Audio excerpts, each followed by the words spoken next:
One of the questions that comes up often as people meditate is, when should I contemplate? Or when should I practice vipassana? When should I develop insight?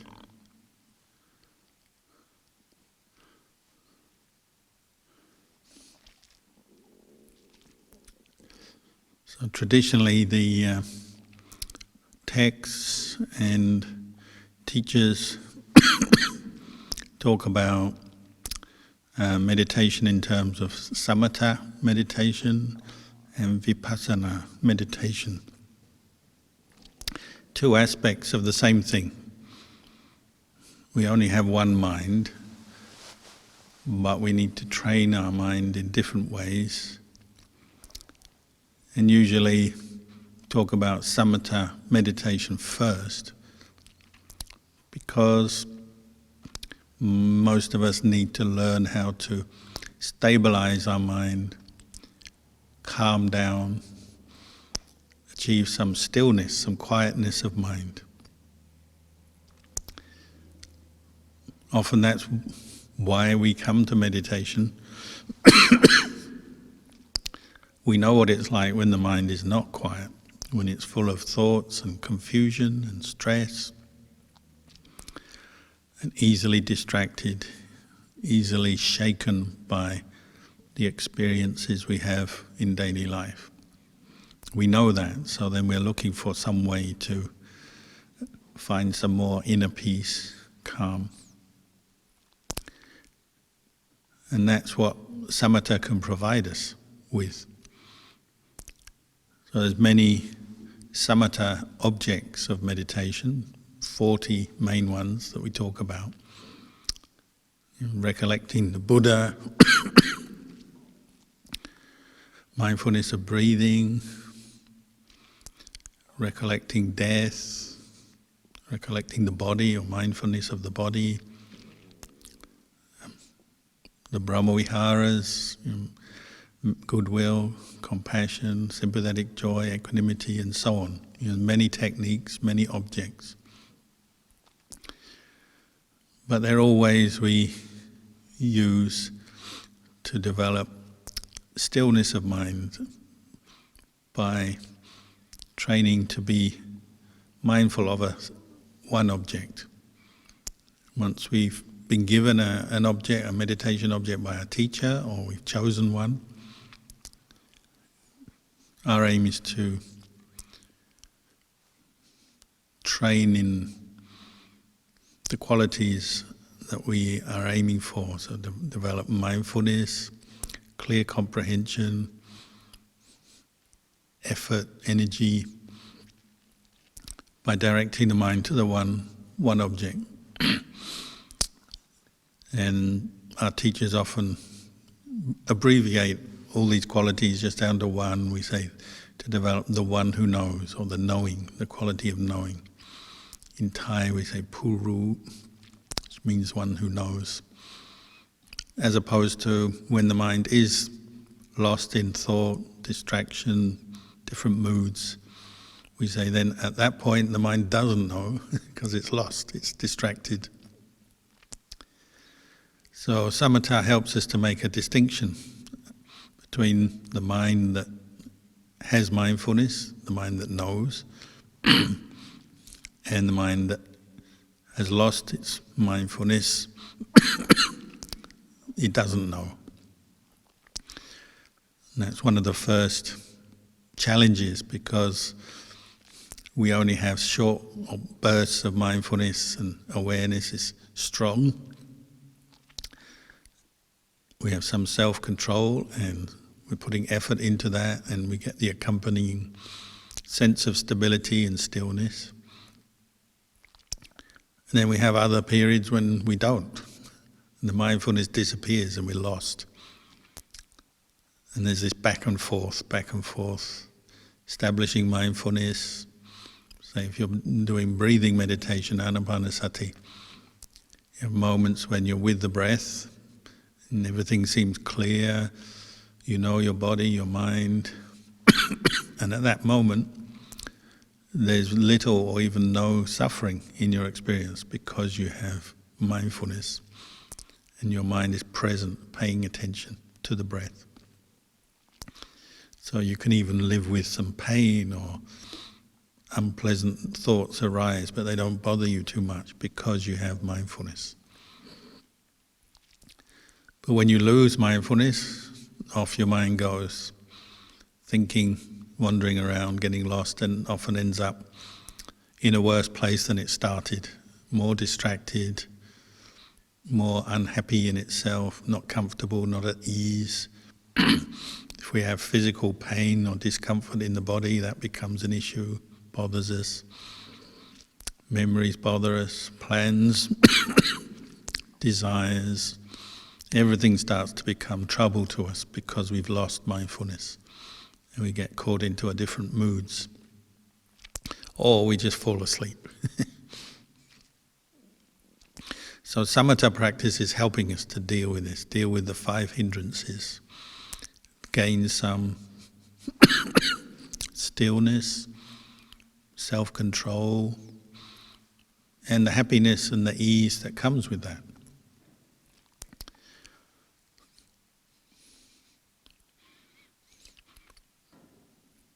And this is an important part of our practice because we becoming familiar with inner peace, the peace of the mind on the inside, that's independent of the world and the normal kinds of things that we enjoy in the world, like good food and friends and social things and recreational things, entertainments and so on. You don't need any of that if you have some inner peace. But it also takes effort. So some people shy away from the effort, or they find it too much sometimes. But when you make the effort, you get this reward, you get some inner peace and stability of mind, and you gain clarity. As the Buddha said, it's like when you have water that's all stirred up, full of silt or mud, and all stirred up, moving around. You can't see anything in that water. But when you put the water, say, in a glass, or it forms into a pool somewhere where it just goes still, then all the silt and mud drops to the bottom, and when the wind stops, the waves and the ripples on the surface of the water stop. Then water becomes very clear, and you can see everything inside the water. And often it's quite beautiful, isn't it? When you say you go to the beach where the sea is still and you can see clearly down to the bottom of the ocean, maybe even for 10 meters or more, and you can see the rocks and the coral or whatever's there. Australia, where I live, is very beautiful when you see the ocean floor and everything in the ocean on those occasions. There's a lot of fish and turtles and other kinds of animals. There's coral, there's rocks. There's a lot of beauty to be seen because the water is clear. That's like the mind of samatha. When your samatha is well developed, the mind becomes still and clear. You see a lot more than you usually see. You know a lot more things than you normally know. Because when the mind is moving, like the muddy water, it covers over everything, and we're just caught up into the next thought, the next mood, rushing mentally from object to object, and sometimes even physically that is reflected in moving around from activity to activity through our day. We miss so much. Or like when you're driving, when you drive in a car anywhere, or on a bus or a train, you can't really see the landscape that you're passing very well because you're moving. You just see glimpses of buildings and people and houses, but they rush by very quick. So you don't see much detail and you don't really know what you're passing. You miss a lot. But if you stop and you continue looking when the vehicle is stopped, well, you start to pick up many things. So samatha acts like this. It's helping for the mind to become still, like clear water or like stopping a vehicle. And mindfulness is present. You're paying attention. You're not distracted. You're not lost in the 5 hindrances. So if you can achieve that even for a few minutes, a few short minutes, already it's quite different than your normal state of mind. It's a very useful thing for a human being to experience. Many people get stronger faith in the teachings of the Buddha and more understanding, and it can be life-changing to have that kind of experience when your mind becomes peaceful and clear, even just briefly. It gives you confidence that the mind can be trained, that you can let go of things, because samatha meditation is you're already practicing letting go. Sometimes we think of vipassana meditation as the practice of letting go of attachment by developing insight. But samatha, you're already letting go, aren't you? If you put your attention on the breath, you get to know each in-breath, each out-breath fully, mindfully. That stillness means you're letting go of everything else. And that will change, especially if it changes your view, especially if you practice regularly. You get to see your mental experience differently than usual. Because you're seeing thoughts more as just temporary occupants of your mind. They come and go. Feelings, mental feelings and emotions, physical sensations, physical feelings. You can't help but notice the temporary nature of these things. As we chant and as we read in the suttas, a human mind and body we call the 5 khandhas. That's the terms the Buddha used. 5 khandhas are body, feelings, perceptions, mental formations or thought formations, and sense consciousness.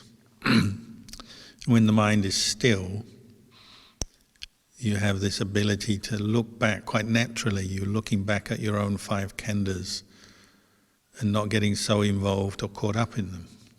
So to see them as impermanent becomes more possible and more natural, just to notice that. The impermanent changing nature of thoughts, feelings, sensations, memories and perceptions. But then the Buddha encouraged us not just to sort of casually glance when the mind is still in samatha, but actually to turn to really closely investigate. And that's what we call contemplation. So we use the word investigation, contemplation, wise reflection, discernment. We have a few different words. Or we use the word vipassana. So everyone likes to say, when should I do vipassana? Well, vipassana or contemplation, discernment requires this presence of mindfulness to be successful. And that's why the link back to samatha is important. We need to develop some strength of mindfulness, some continuity of mindfulness. But when we are mindful, we can see and know things more clearly, so then we can investigate. Just like when the car is stopped at the traffic lights, nowadays everyone will look at their phone while they're waiting for the lights to change. I guess you could call that a sort of investigation. In the old days, you might look out of the window while you're stopped. And that's why they like to put adverts and things to attract your attention at traffic junctions, because they know you've got time to look, to read.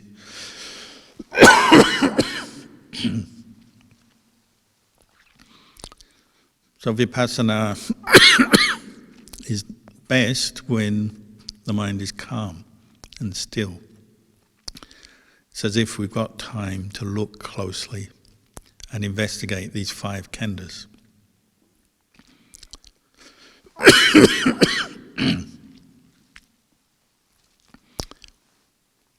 Ajahn Chah was always asked, when I start contemplating, when the mind is calm, what should I contemplate? So he would usually answer the body, the physical body, because it's the most obvious thing we have. Doesn't mean to say you can't contemplate the mind.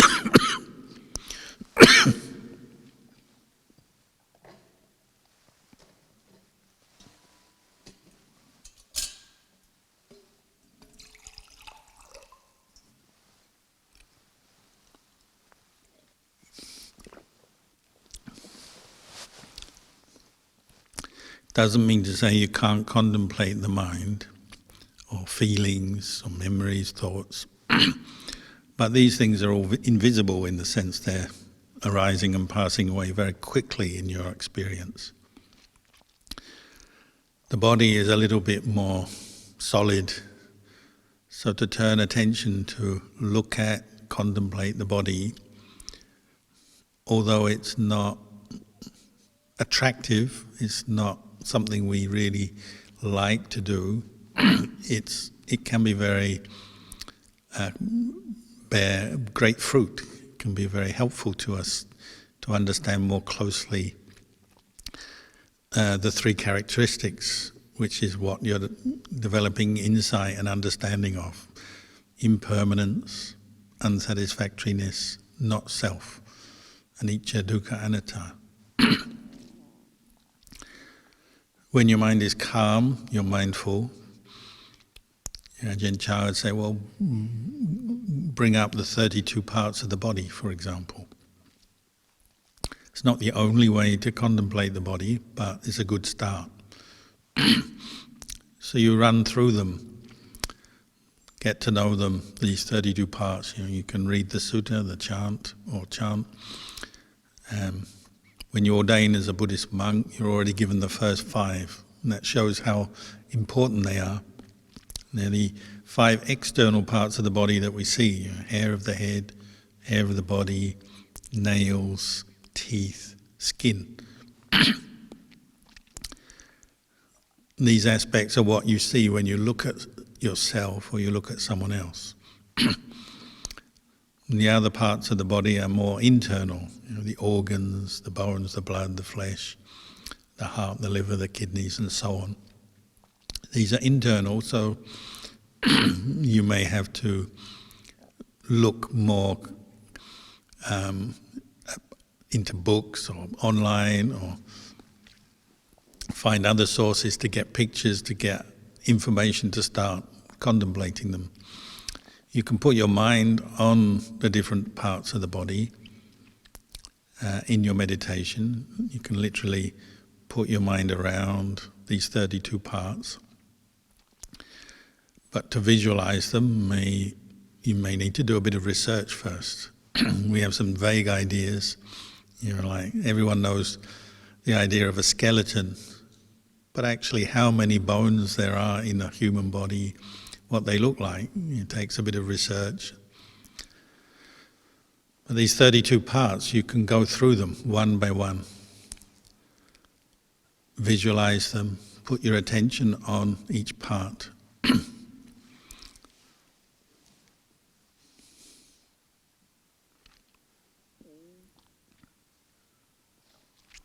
And you'll find, at the very least, it will bring up some opinion, some reaction, some feeling in your mind as you do this. Probably the initial reaction will be, I don't like this. I think most people find it quite difficult to contemplate their body in this way. To separate the parts out, visualize them, put attention on them. It's not a very attractive thing, which is probably why there's so few enlightened people in the world. We like to brush over the body, we like to make it look good, obviously, dress it up, put makeup on it, make it smell good, look good. And we like to see that in other people as well. But the contemplation of the body is more just to see it as it is, neither adding on nor taking away or developing any particular opinion or view about it, but using the stillness of the mind to contemplate, to see it as it is.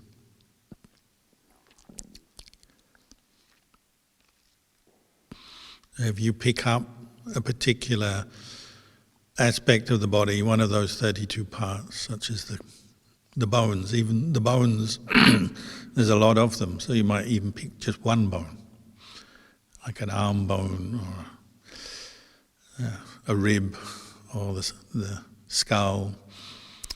You pick one aspect of the bone, say,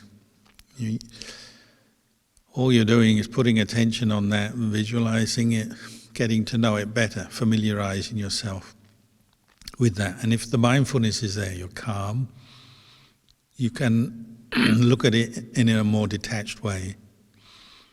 You say, oh, this bone, what's it made of?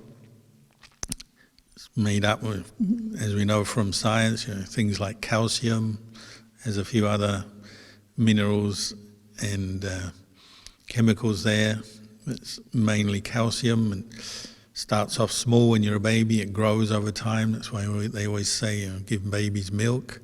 There's a lot of calcium in milk, so the bones will grow. There's other vitamins, minerals that help the bones to grow. What does it look like, though? Well, in the body, it's probably surrounded by blood. It's probably a bit messy. And that's one aspect with the contemplation of the body. You're looking at something that's not very attractive. Perhaps the nearest you might get is you go to a supermarket or a butcher's shop and you see the bones of a cow or a pig, chicken. And the next time you're cooking or you're eating such things, look at them. Get to know what bones look like. Nobody wants to eat a bone because they're hard, but you might eat meat off a bone. You get to know it by looking at it, familiarizing yourself. If you have, say, a chicken or a leg of an animal that you've been eating the meat from, and then you throw the bone away, it starts to go smelly, doesn't look very nice. There's so many aspects you could bring up looking, investigating bones. Because you're mindful, because you're calm, you may be able to do this for a little while, and eventually you'll probably find it very boring or even repulsive. You think, oh, I don't want to do this. And that's understandable. But if you can train yourself through practice to investigate when you're feeling calm enough, relaxed enough to do it, it can be very enlightening, because you find you start to change the way you view this body that you normally just take for granted. The body of the human body, we say, this is my body. We don't question that assumption. And this is mine, this is me, this is myself. And we also have this sort of feeling that because it's my body and I'm here knowing this body and doing things with it, going here, going there, using my body like a vehicle, we just take this assumption around that it's my body and it's mine to do what I want with, and it's almost like we're going to be here forever. That's why illness and injury often hits us hard mentally, because it's not what we want. Can be painful, discomforting, but it's also just inconvenient, isn't it? We always say, I don't want to be ill, I don't want to be injured, because of this attachment to the body as self. But when you're contemplating, investigating the body, you're doing the opposite. You're saying, is this really myself? What is the body made up of? The 4 elements, sustained by food and drink and air. What happens to the body? Well, over time, it starts to degenerate with age. It gets older, sometimes gets ill or injured. But even without illness or injury, old age gradually changes the body. Doesn't look so good, doesn't feel so good, and eventually it will die. It doesn't last forever. So when you're mindful and you investigate this, it's changing your attitudes. It's waking you up to the truth. You're saying, oh, this human body is impermanent. It's unsatisfactory, it's dukkha, it doesn't last forever, it can't be a basis for true happiness. And it's not self, because you can't change the nature of a human body. You can't make it look more beautiful than it is. You can't make it last longer than nature will allow. You can't make it always feel good. You can't prevent it sometimes from getting ill or injured. It's fragile.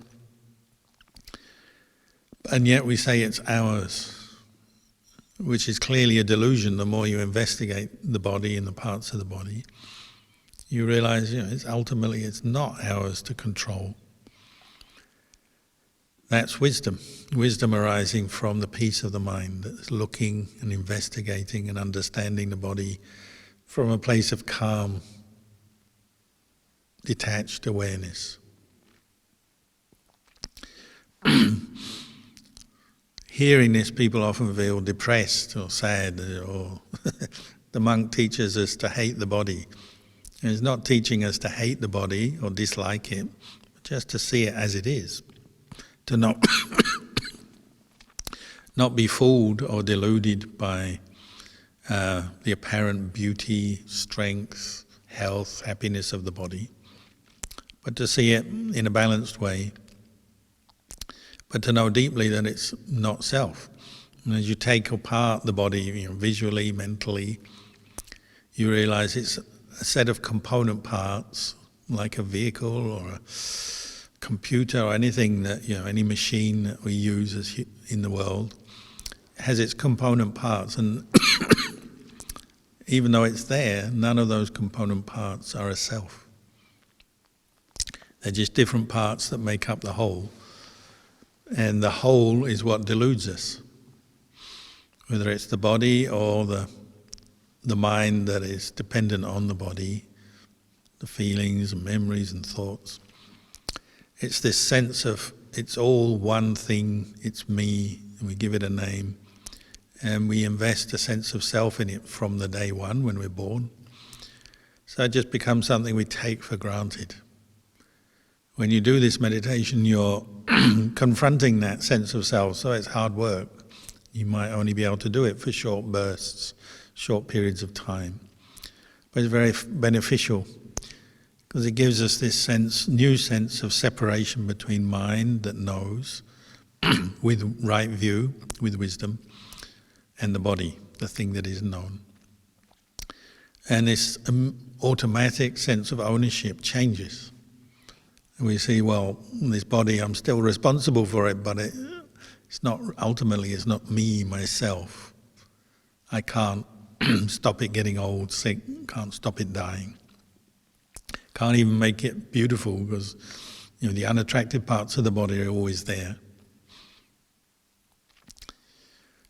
So through investigation or contemplation, it changes our view. And that actually leads to peace, because delusion never leads to peace. We get a lot of suffering with the body, and I don't just mean physical pain, I mean the mental suffering of worry, concern, fears, anxieties, based around the body because of the delusion of self. This investigation helps to free you from that. So, for example, some meditators, when they're very calm and they're reflecting on the body, looking at the body in this way, sometimes they get a particular image arise of their body, maybe one part of the body, an organ, or the bones, or the hair, or the skin. But one insight they gain is insight into anatta, not self. They say, you're looking at this part of the body, and the feeling that I own this disappears. So the feeling is like there's something there, but there's no person who owns it, or is that part of the body. The nearest I can think of as a sort of comparison is like one time I was in the monastery in Thailand where there were a lot of monks, and each monk will have an alms bowl. We all have a bowl to eat our food in, and these alms bowls look similar. They have a cover, a brown crocheted cover, they have a bowl stand. They're roughly the same size. So it's very easy, if you're not careful, to mistake somebody else's bowl for your own. So one day a monk picked up an alms bowl to walk away to go back to his hut in the forest. And another monk rushed up to him and said, "You've got my bowl." And he had picked up the wrong bowl, but the first monk didn't realize. He was sure he'd picked up his own bowl. So he clung to it. "This is my bowl." The other monk put his hands on the bowl and said, "No, it's my bowl, give it back." The other monk was sure because he could see some signs that indicated it was his bowl, because every bowl is slightly different. But the first monk had just stuck to his view, "This is my bowl, I've got it in my hands." And he was walking away and he was refusing to give it up. So the argument got quite heated. "It's my bowl." "No, it's my bowl." There was a bit of pushing and pulling. And then the second monk pointed out something that identified his own bowl and said, "Look, it can't be your bowl, it's got this mark on it." And the first monk finally realized his mistake. And being a monk, he quickly said, "Oh, I'm sorry about that." Gave the bowl to the second monk, and he had to go back and find his own bowl, which he'd missed. But he said at that moment, when his bowl, or what he thought was his bowl, when he realized it's not my bowl, it's the other monk's bowl, he said there's this dropping away of the sense of attachment, ownership. The feeling is totally different, isn't it? If you're carrying something that belongs to someone else, you feel one way. You might still look after it, but you don't feel like it belongs to you, because you know it belongs to someone else. If you're carrying your own bowl or your own body or your own thing, you've got much more invested self in it, and that's why you might cling on to it. But if you have the feeling it belongs to someone else, you feel different, don't you? You're willing to give it away, let it go. So it's a bit like that when you contemplate the body. You're bringing your mind to see, well, there's a body here. It's not that there's no body. But that sense of ownership disappears. And now it's like a body, a useful thing to have that we can use to do good in the world, to help people, to help ourselves, to learn the Dhamma, contribute to the world in one way or another. But it's not mine. It's not mine to control, to have, to own. That's what changes the view, the way you look at it through this meditation. So Luang Por Chah encouraged us to start our contemplation there, to gain some new insight, wisdom, understanding, to see the three characteristics: impermanence, unsatisfactoriness, not self. And to keep doing that. Of course, you can practice with the other aspects of the five khandhas, feelings, thoughts, memories, sense consciousness. But he suggested starting with the body because it's more easy to see, maybe easier to focus on. Anyway, it's just giving you some ideas how to contemplate, how to develop insight, to free yourself from the delusion, particularly the delusion of self, but also the delusion of permanence, and the delusion of happiness. What is impermanent can't give you permanent happiness. And what is impermanent is not a self, because it's impermanent. It's not that there's nothing there, it's just what is there is constantly changing and ultimately goes according to nature, not according to what any self wants it to do or be. So I'll leave you with these reflections this morning. We've got a bit of time left. We can carry on meditating till you hear the sound of the bell.